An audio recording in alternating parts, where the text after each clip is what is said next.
নমস্কার বন্ধুরা, আমি লিপিকা। গঙ্গাসাগর কুকিং চ্যানেলে আপনাদের সবাইকে স্বাগত। বন্ধুরা, চলে এসেছি আজকের আরও একটা নতুন রেসিপি নিয়ে। এক বাটি সুজি দিয়ে কিভাবে পরিবারের সকলের একটা টিফিন তৈরি করা যায় সেই রেসিপিটা আপনাদের সঙ্গে শেয়ার করছি। খুবই হেলদি এই রেসিপিটা। আপনারা ভিডিওটা পুরোটা প্রথম থেকে শেষ পর্যন্ত দেখতে থাকুন, তাহলেই বুঝতে পারবেন কিভাবে রেসিপিটা করছি। তো চলুন বন্ধুরা, রেসিপিটা শুরু করা যাক। তো বন্ধুরা, এই রেসিপিটা করতে আমার যা যা লাগছে নিয়ে নিয়েছি। এক বাটি সুজি, এক বাটি থেকে একটু কম টক দই, চিলি ফ্লেক্স, লবণ, কারি পাতা, গোটা কালো সর্ষে আর গোটা জিরে, আর নিয়েছি সাদা তেল আর ইনো। বন্ধুরা, প্রথমে এটা আমি সুজিটা মাখিয়ে নিচ্ছি।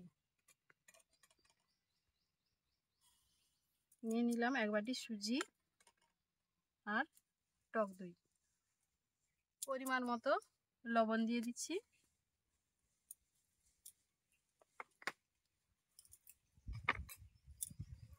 দিয়ে এটাকে ভালোভাবে মিশিয়ে নিচ্ছি।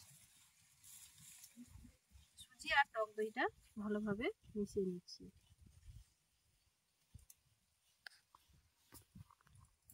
এবার অল্প অল্প জল দিয়ে এটা মাখিয়ে নেব।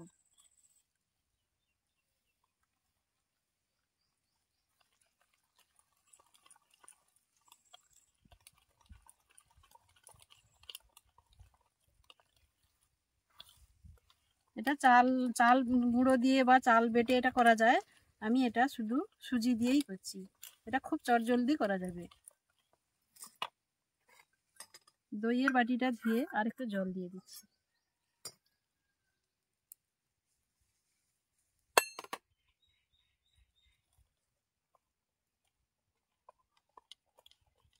খুব ভালোভাবে এটা মাখিয়ে নেব। তারপর 10 থেকে 15 মিনিটের জন্য আমি এটা মাখিয়ে ঢাকা দিয়ে রেখে দিচ্ছি।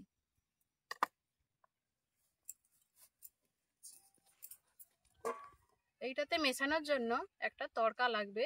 উনুনটা ধরিয়ে তাই আমি তড়কাটা ভেজে নিচ্ছি। তো বন্ধুরা, উনুনটা ধরে গেছে, এবার একটা কড়াই বসিয়ে দিচ্ছি।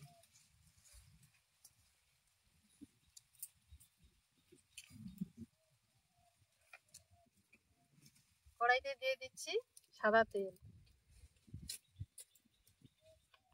তেলটা তেতে গেছে, দিয়ে দিচ্ছি কালো সর্ষে আর গোটা জিরে।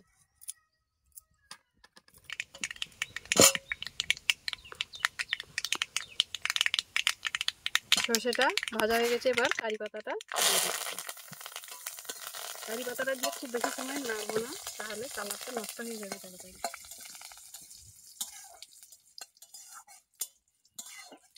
তরকাটা আমার রেডি হয়ে গেছে, এটা এবার নামিয়ে নিচ্ছি।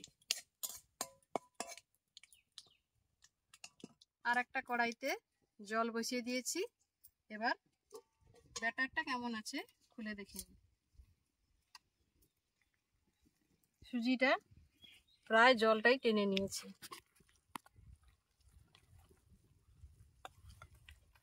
এতে আর একটু জল দিতে হবে।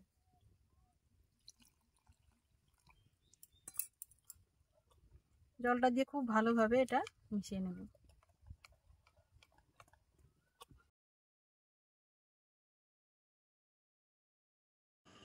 আগে থেকে যে তড়কাটা তৈরি করে রেখেছি সেই তড়কাটার কিছুটা পরিমাণ নিয়ে আমি এর সঙ্গে মিশিয়ে নিচ্ছি আর কিছুটা রেখে দিচ্ছি।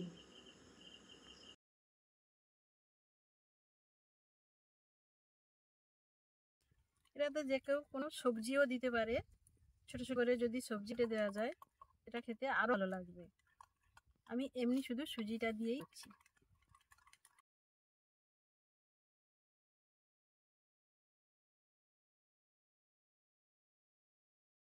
ব্যাটারটা আমার রেডি হয়ে গেছে।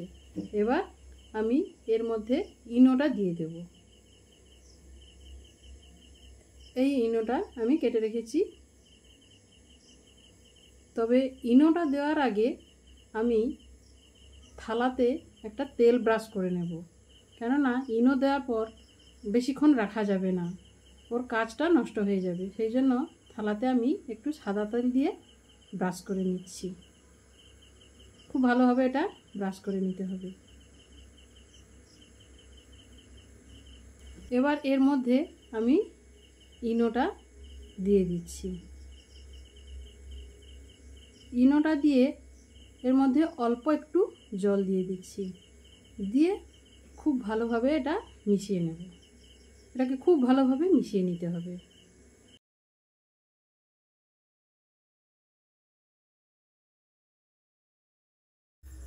খুব ভালোভাবে মিশিয়ে নেওয়ার পর এর মধ্যে আমি খুব সামান্য পরিমাণে চিলি ফ্লেক্স দিয়ে দিচ্ছি। চিলি ফ্লেক্সটা দিয়ে আবার খুব ভালোভাবে মিশিয়ে নিচ্ছি। এরপর ব্যাটারটা আমি থালার মধ্যে ঢেলে নিচ্ছি। এভাবে ঢেলে নিয়ে একটু থালাটা ঠুকে ঠুকে নিচ্ছি, যাতে যদি কোথাও হাওয়াটা থেকে থাকে সেটা বেরিয়ে যাবে, ভালোভাবে সেট হয়ে যাবে। জলটা ফুটে গেছে, এর মধ্যে একটা স্ট্যান্ড দিয়ে দিচ্ছি, দিয়ে থালাটা আমি বসিয়ে এরকম একটা থালা এর মধ্যে ঢাকা দিয়ে দিচ্ছি, দিয়ে 15 থেকে 20 মিনিট পর আবার ফিরে আসছি।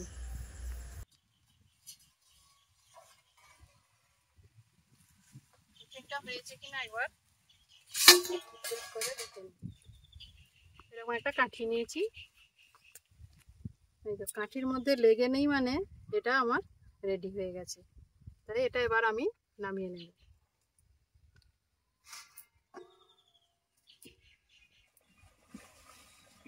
এটা হয়ে গেছে, এবার নামিয়ে নিয়েছি। এটা নামিয়ে নিয়েছি, এবার এটা ঠান্ডা হতে সময় দেব। এটা এখন ঠান্ডা হোক, তারপর ফিরে আসছি। টিফিনটা আমার ঠান্ডা হয়ে গেছে, এটা আবার আমি ছুরির সাহায্যে কেটে নিচ্ছি।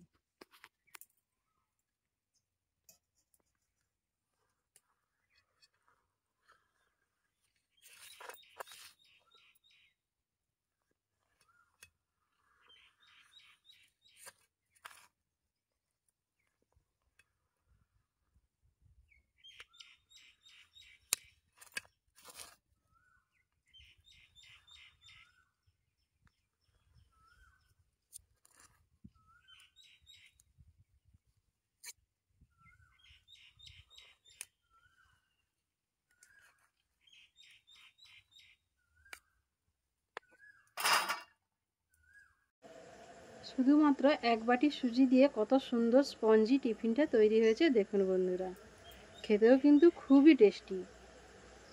এইভাবে সব কটা আমি তুলে নিচ্ছি।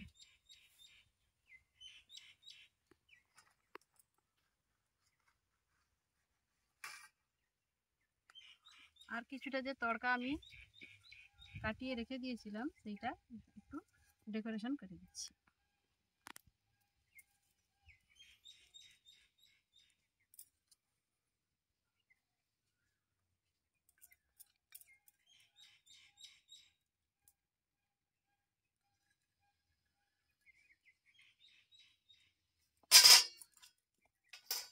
একটু চিলি ফ্লেক্স দিয়ে দিচ্ছি।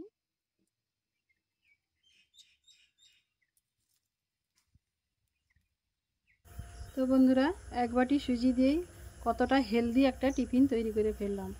সকালে বা বিকেলে এই টিফিনটা যদি তৈরি করে খাওয়া যায় খুবই ভালো লাগবে। যদি বাচ্চাকে এই টিফিনটা তৈরি করে দেওয়া যায় তো আরও ভালো মজা করে খাবে।